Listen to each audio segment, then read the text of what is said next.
Hey guys, welcome back. We're just heading into summer now. The garden's looking all right, although I haven't had much of a chance to do anything in the garden this year just because I've been so preoccupied with the interior of the house. But I will do an update of the garden in a separate video. In this video, what I thought I'd do is just show you what I've done so far in the kitchen, and I'll give you a quick tour of the kitchen as well at the end. I know a lot of people have been asking for a tour of the house, and I will do one, but I'll do that once I've finished pretty much the whole house, so I can show you kind of what the completed vision looks like. I also wanted to update you on what's happening with this channel. So some of you might remember that I asked for questions for the carpenter who built this house. Now that video is still on the cards. I've actually been out filming him building a temple not so far away. So that should be interesting, hopefully. I've also started visiting other people who are doing renovations of Akia, similar to this.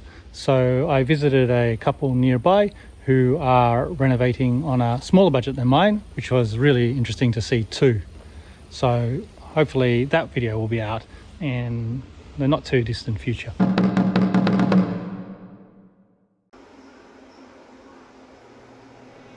While the kitchen was usable when we moved in, it was far from finished. We intended this wide windowsill made of hinoki, Japanese cypress, to add to our counter space. It wasn't in great condition, so I wanted to clean it up and stain it to protect it from spills.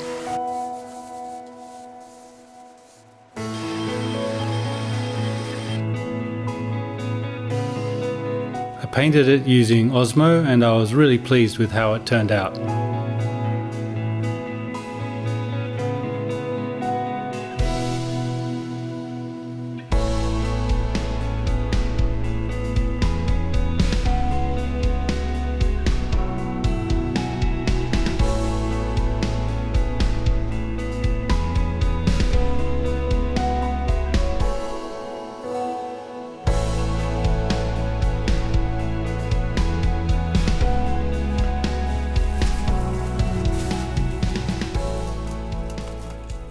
One of the first things I did after we moved in was to finish the pantry.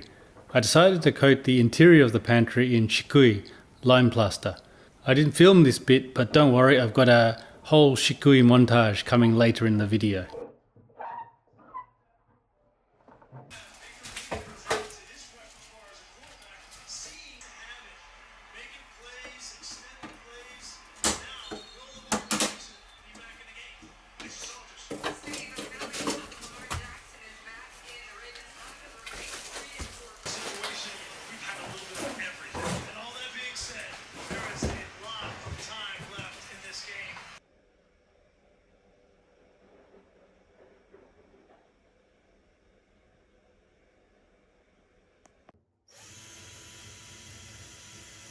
I got this adjustable shelf bracket system in case we found we wanted to change the heights of the shelves after using it for a while.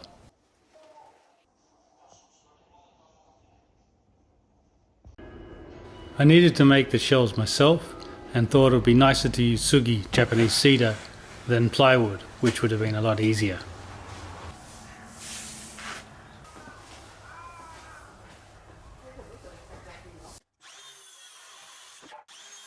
This was actually my first project with the table saw. In spite of watching lots of videos on how to use a table saw safely, I am using it incorrectly here, as I'm sure some of you will have noticed. At least I followed the advice to leave the blade guard on.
The shelves needed to be L-shaped, so I needed to join the wood.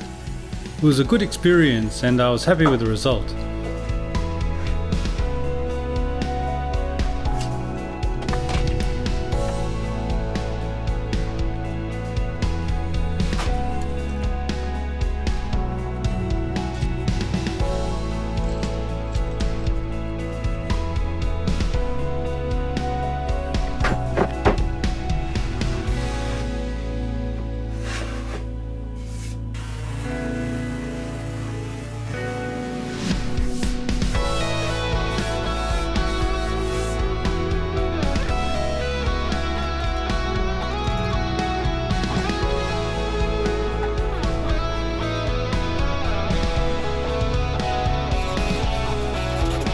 Again, I painted the shelves with Osmo.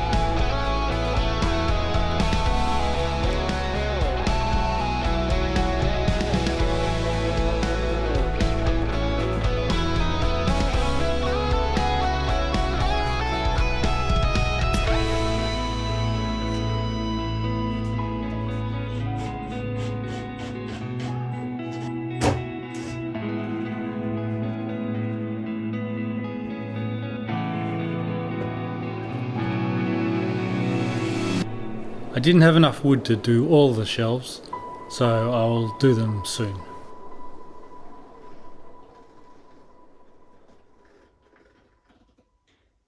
This was our garbage unit for quite a while. I'd just like to point out that those beer cans are more than a week's worth. I used the leftover hinoki boards from the sides of our kitchen island for the front.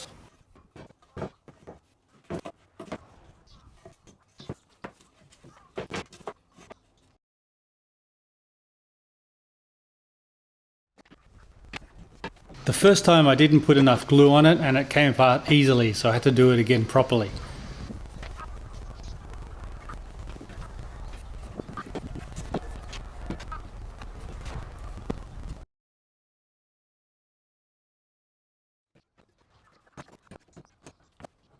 I made the panel bigger than necessary so I could trim it to size later.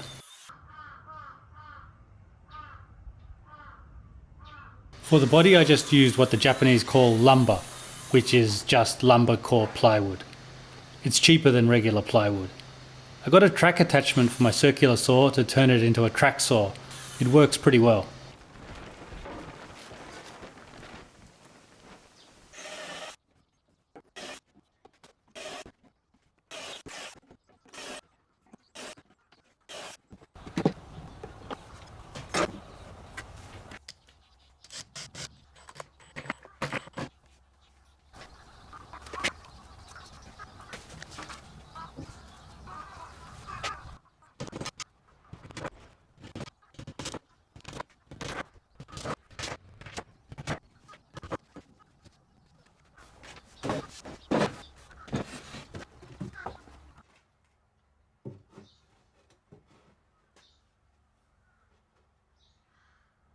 I'm using slots to attach the face to allow for any expansion or contraction of the wood.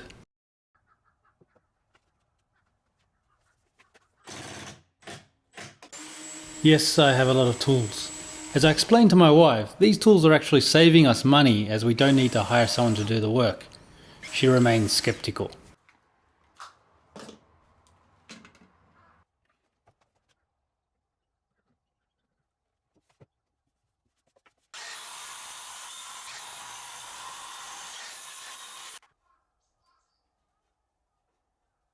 For hinoki I like to use Osmo Extra Thin, as hinoki is a very oily wood. In Japan there are quite a lot of garbage classifications, I think about 6 or 7, maybe more. I still can't work it out properly. Anyway, we needed a big unit to hold at least the main types of garbage, so I made it on casters due to its size and weight.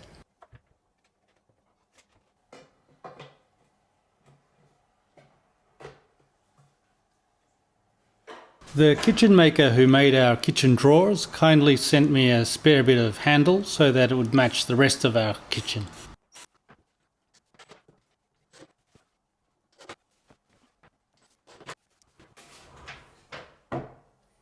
I still needed to make inserts to hold the different garbage bags. I'll do it soon.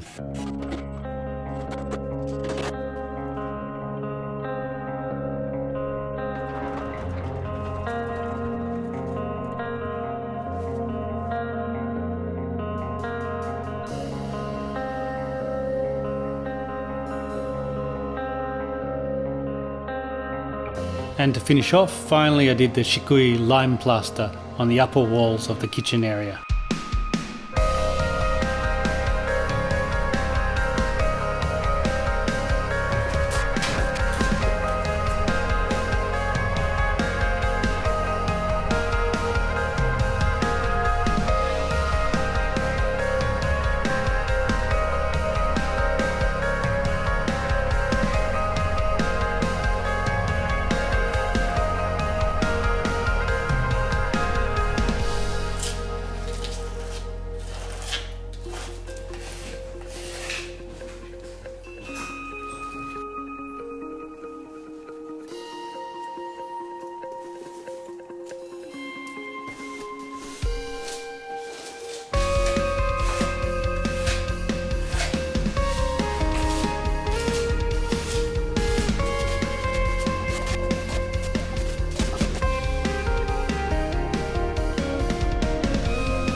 So this is what the kitchen looks like now. To be honest, it's much cleaner than it usually is. This is the current dining table. This is just a table we had at our previous place. What I'm planning to do is make a dining table. The dining table should actually reach out from this post here to the edge of the island here and then go extend over to the edge of this post here. So to get a custom table, which is what we'd need, because it'd be pretty much impossible to find a table with the precise dimensions of the shelf, would be pretty expensive.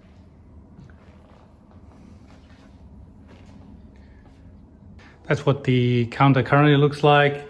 Yeah, I know those cat scratch posts are pretty ugly, but they've done the trick so far. Find a solution for those, I think, in the future. Our coffee machine there. So we've got an induction hob here with a fish grill underneath. It's a 3-burner. And it's much better than I expected. I was a bit skeptical about having an IH stove. I'd only ever used gas before, but I found it really convenient, especially with adjusting the heat to the precise temperature that you need. Also built-in timers and so on. I really like it.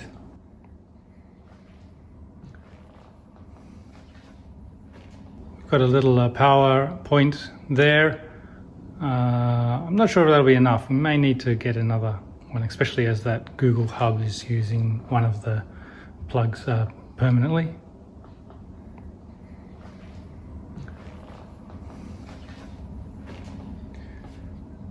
Now this counter, we were sort of debating what to do for the top here. It's not finished yet. We're thinking whether it be tile. I had decided, and I thought I was going to go with using the leftover hinoki board to make a wooden countertop, but we like the countertop here, the Korean countertop here. It's really convenient, so easy to clean, and we're not great at cleaning and we're busy as it is, and I think we'll just go with another Korean, the same as the other side, same as the kitchen island over here too.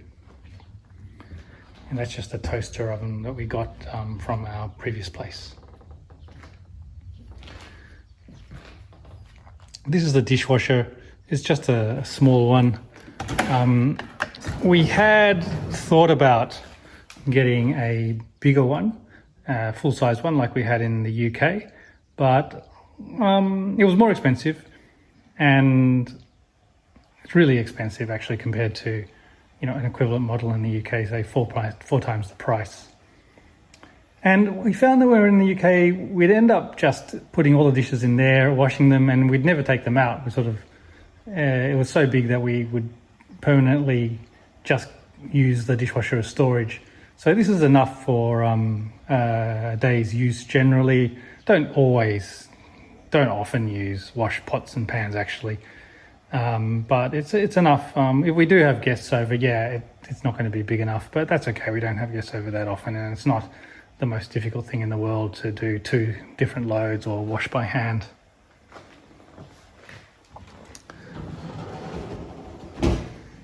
What we have down here is where we keep the Instant Pot, which doubles as our rice cooker.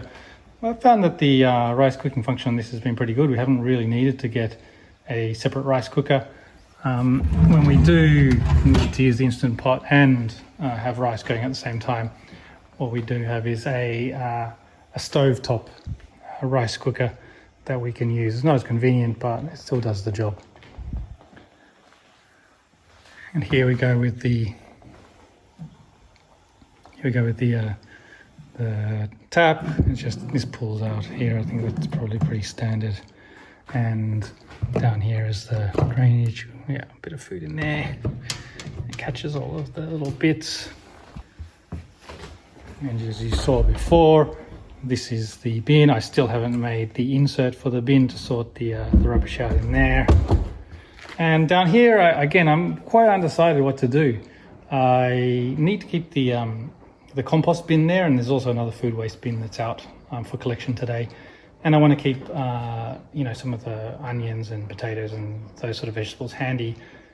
I haven't managed to find a good wire basket system in Japan. I know IKEA has one that would fit, but it's not really designed to be exposed.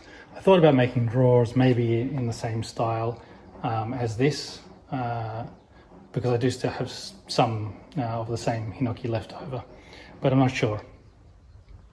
We decided not to get a built-in microwave oven. And we had a convection and microwave all in one in our previous place in the UK, but we almost never use the oven function, just use the microwave function. All we do is use it for heating up food or sometimes some microwave meals. So this is really cheap. It's one of the cheapest ones we could find. And this is the electric oven now. This is a full-size oven. It's not so common in Japan to have such a large oven. There are not many options available. You might see it's a Amelia and think it's pretty expensive, and it is expensive. But if you look at the other options for full-size ovens in Japan, especially electric ovens, they're all pretty expensive. And this Miele we got through the kitchen maker who did all of the drawers for us and put in the tabletop and the sink and all of the kitchen stuff. He got it for us at a trade discount, so I think it was around 40% off the listed price. So I think that puts it on par with the price in other countries, in Australia, for example. I'm not sure whether you can get discounts in Australia too, which makes it even cheaper, but it looked like the same price. So thought it was a good value rather than getting a sort of a different Japanese brand oven, which was almost as expensive anyway. And this is just the fridge, the Panasonic fridge. So what we got in here, various things in there, and then you have the freezer levels and the vegetables down the bottom.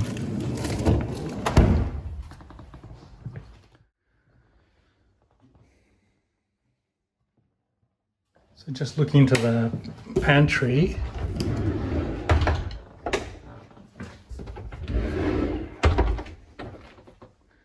Again, I still haven't got around to doing the top shelf there. We do need a bit more storage.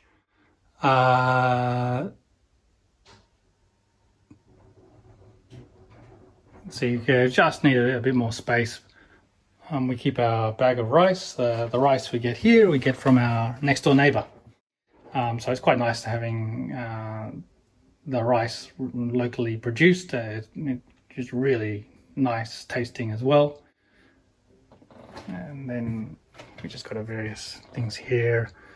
Many of the standard stuff. We might recognize a few of these things from Costco. We got here, this is a satay sauce. This is made by my brother and my cousin in Australia. So they use my grandmother's recipe, and it's sold in over 300 stores and online. So actually, just to give them a quick plug, I'll put their link down in the description if you're in Australia and want to check it out.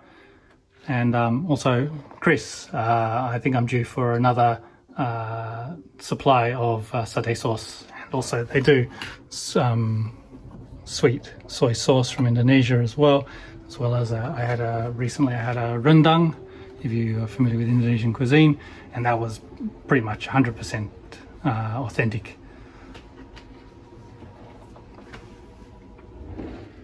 So all of the things we can't fit in here because it's not the biggest. It's a decent sized pantry, but it's not the biggest pantry. We actually have a storeroom.